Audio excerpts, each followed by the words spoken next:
திமுக பாஜகவின் இரட்டை வேடம் வெட்ட வெளிச்சமாகி உள்ளதாகவும் பாஜகவின் வாழ்நாள் அடிமையாக திமுக மாறிவிட்டது என்றும் எதிர்க்கட்சி துணைத் தலைவர் ஆர்.பி. உதயகுமார் விமர்சித்துள்ளார். மதுரை புறநகர் மேற்கு மாவட்ட கழகம் திருமங்கலம் தொகுதி டி. கள்ளுப்பட்டி ஒன்றிய அதிமுக உறுப்பினர் அடையாள அட்டை வழங்கும் நிகழ்ச்சியில் ஆர்.பி. உதயகுமார் கலந்து கொண்டு நிர்வாகிகளுக்கு உறுப்பினர் அட்டையை வழங்கினார். அப்போது பேசிய அவர், கருணாநிதிக்கு நாணயத்தை வெளியிட்டால் தமிழகத்தில் பாலாறும் தேனாறுமா ஓடப்போகிறது என விமர்சித்தார்.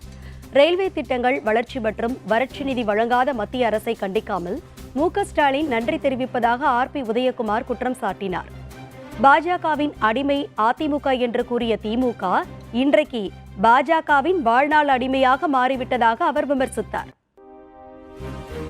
இன்றைக்கு திமுக இரட்டை வேடம் இன்றைக்கு வெட்ட வெளிச்சமாக இருக்கிறது. எங்க அப்பன் புதருக்குள்ளே என்ற அடிப்படையிலே நான் அடிக்கிற மாதிரி அடிப்பேன், நீங்க அழுகிற மாதிரி அழுங்கன் என்று சொல்லிவிட்டு மக்களை ஏமாற்றி 39க்கு 39 பெற்றதற்கு பிறகு மத்திய அரசை அழைத்து வந்து, பாதுகாப்புத்துறை அமைச்சரை அழைத்து வந்து இந்த நாணயத்தை வெளியிட்டு, எங்க அப்பாவுக்கு என்று சொன்னால், என் மகனுக்கு என்று சொன்னால் ஹிந்தி உள்ளே வரலாம், மத்திய அமைச்சர் உள்ளே வரலாம், அங்க இருக்கிற எத்தனை அமைச்சர் வேண்டுமானாலும் வரலாம்.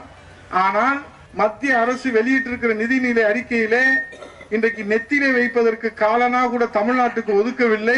அதை கேட்பதற்கு துப்பில்லாத முத்துவேல் கருணாநிதி ஸ்டாலின் அவர்களே, இன்றைக்கு நீங்கள் நிதி ஆயோக் கூட்டத்தை புறக்கணித்திருக்கிறீர்களே, எதற்காக?